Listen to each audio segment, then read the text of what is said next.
Assalamu alaikum wa rahmatullahi wa barakatuh. Your Excellency, Ismail Omar Gelle, the President of the Republic of Jabuuti. Your Excellency, Dr. Abiy Ahmed, the Prime Minister of Federal Democratic Republic of Ethiopia. Your Excellency, Mohammed Abdullahi Farmaajo, President of Somalia. Your Excellency Hassan Ali Khaire, the Prime Minister of Somalia.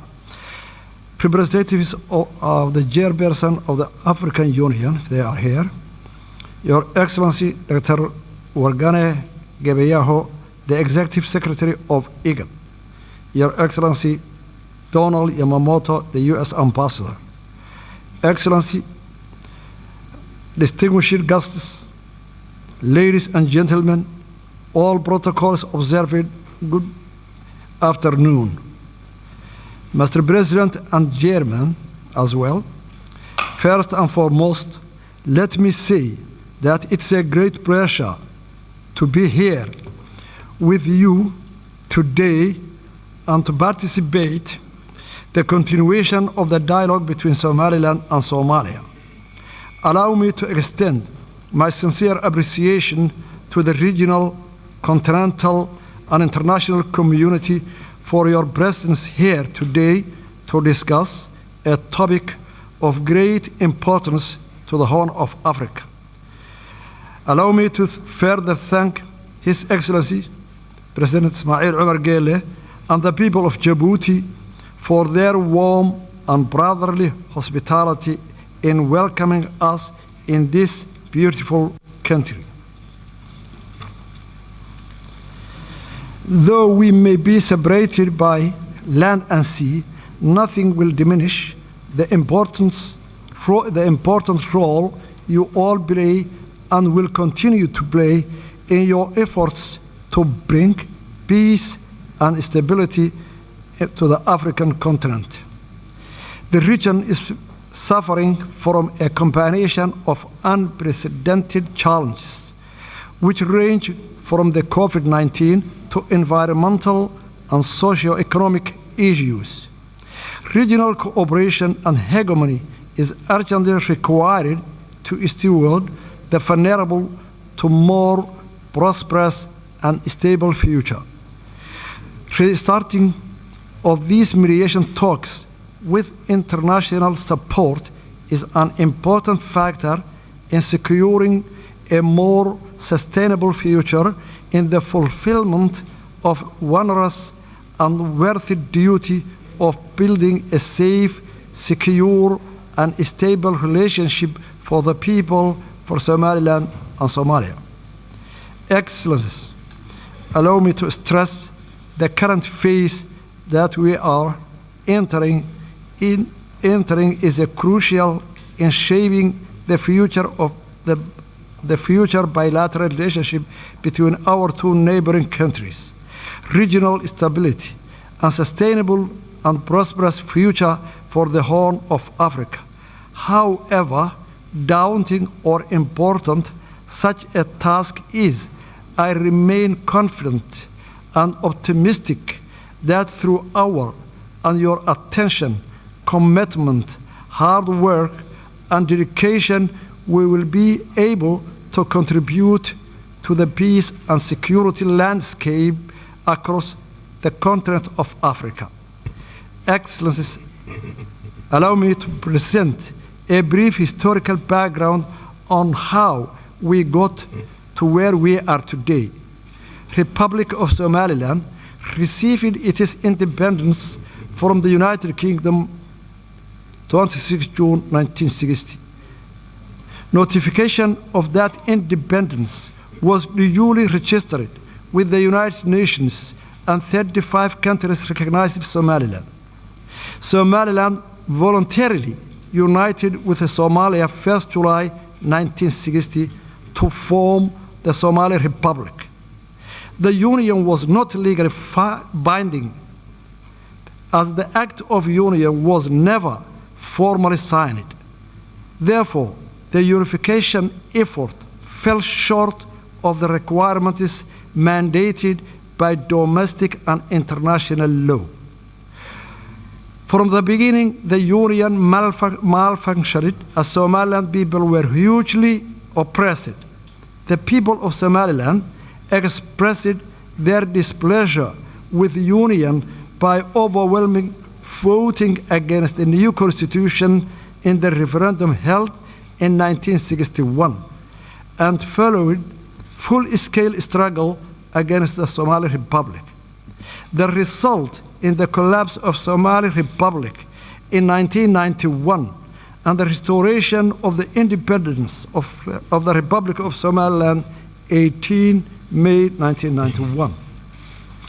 Since restoring our independence, Somaliland, with its scarce resources and with limited international support, has embarked on a steady, incremental, and progressive agenda of conflict resolution, peace building, and state building, and established good governance and functioning government institutions. We conducted a constitutional referendum in which 97% of Somalilanders voted to support the constitution and the independence. Somaliland, during that period, has made rounds of multi-party free and fair elections, including 3 rounds of presidential elections, 2 rounds of local council elections, and a parliamentary election. Republic of Somaliland has created a conducive environment that enabled a thriving private sector and an inflow of international investment. Somaliland has played an important role in the peace and security of the region and has been a reliable partner in the fight against terrorism, piracy, human trafficking, money laundering, and other forms of organized crimes. Unfortunately, instead of appreciating all those efforts and contributions made by the Somaliland people for the last 30 years, Somalia was in a constant war against the development of Somaliland, economically, security, investment, and this deepened the mistrust and animosity between the two countries. Ever since Somaliland entered hastily into a voluntary union with Somalia, the Somaliland people has been at the receiving end of injustice, discrimination, and state-sponsored genocide at the hands of the Somali government. Evidence of the widespread war crimes committed against the people of Somaliland has been fully documented by the United Nations Special Rapporteur for Human Rights and forensic team from Physicians for Human Rights and Somaliland War Crime Commission.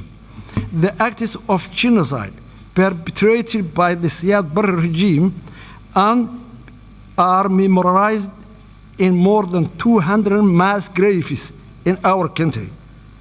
The mass graves, which are still being unearthed, will forever testify to the crimes against humanity committed by the government of Somalia against the people of Somaliland.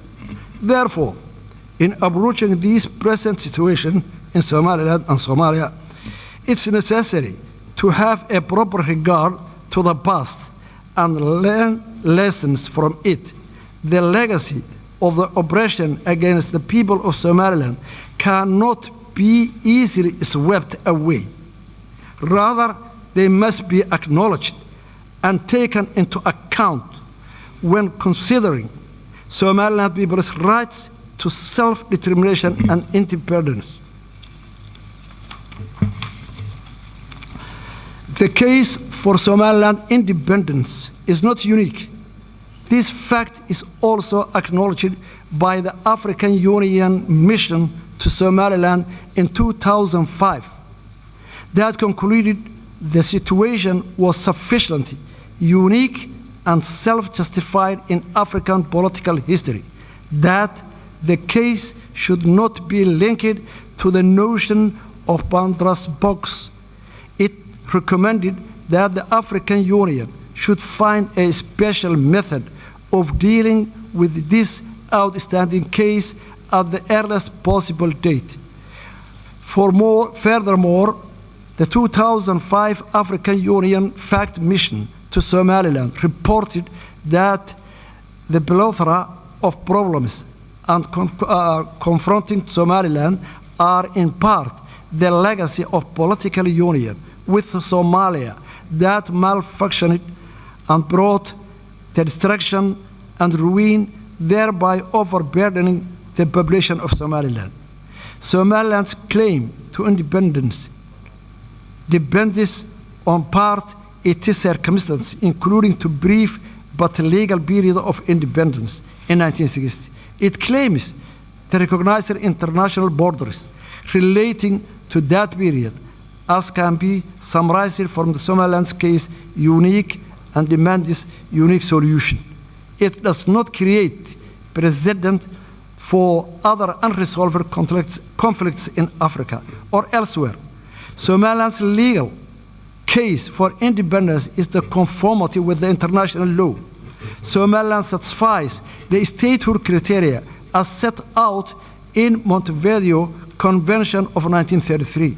Somaliland fulfills the conditions set out in Article 4P of the Constitutive Act of the African Union, which enshrines respect of borders existing on the achievement of independence, since Somaliland borders correspond to those received upon independence from the Great Britain.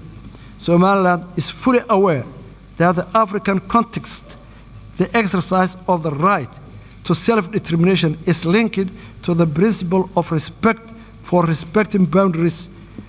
Somaliland's case for independence involves restoring borders of it possessed both as a colonial entity as an independent state. Between 1991 and 2000, the Organization of African Union considered to the break-up of two other unions. In 1989, Senegal opted to terminate its 7-year merger with Gambia as Senegambia Federation, and 1993, Eritrea formerly seceded from Ethiopia. Furthermore, in supporting the Comprehensive Peace Agreement signed in 2005 and subsequently independence of South Sudan and its admission to the African Union, the African Union has accepted the break-up of Southern Sudan. The International Court of Justice, in its legal opinion on Kosovo, declared in 10-4 vote that the declaration of independence of Kosovo of the 17th February 2008 did not violate general international law because the international law provides no prohibition on declaration of independence. Furthermore, the Arbitration Commission of Peace Conference to Yugoslavia produced a series of opinions on the validity of new states' claim to independence and conditions for recognition. The Commission determined inter alia the break-up of Yugoslavia was a case of dissolution rather than cession. Somaliland's pursuit of independence is not a case of cession, but rather dissolution of voluntary union between independent states. A number of African Union member states are also the product of failed union. Mali, Senegal, Gambia, and Egypt have all withdrawn from unions with their borders intact. The African Union has also accepted the independence of territories never previously enjoyed full sovereignty. Following the failure of the unity government, Republic of Somaliland exercised its inherent right to self-determination, which are consistent with the preamble of the United Nations 1948 Universal Declaration of Human Rights. Somaliland has long argued that Somali Republic was two united countries. the failure of the unity government provided adequate ground to the restoration of our independence.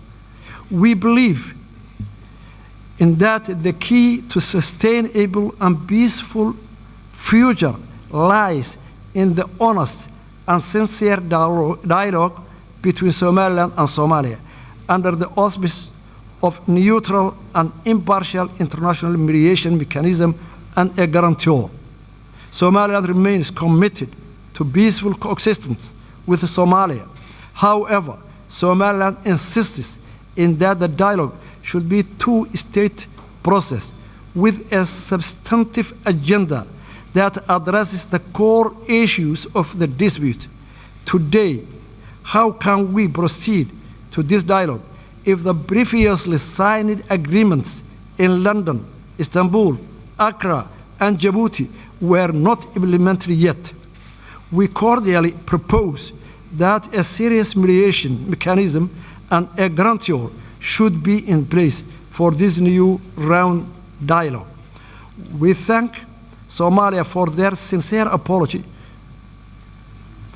to the horror of yesteryear committed in Somaliland.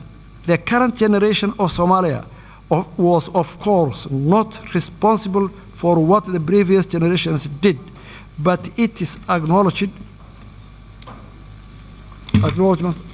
of the wrongdoings of previous generation is significant and heartfelt appreciated by all Somalilanders.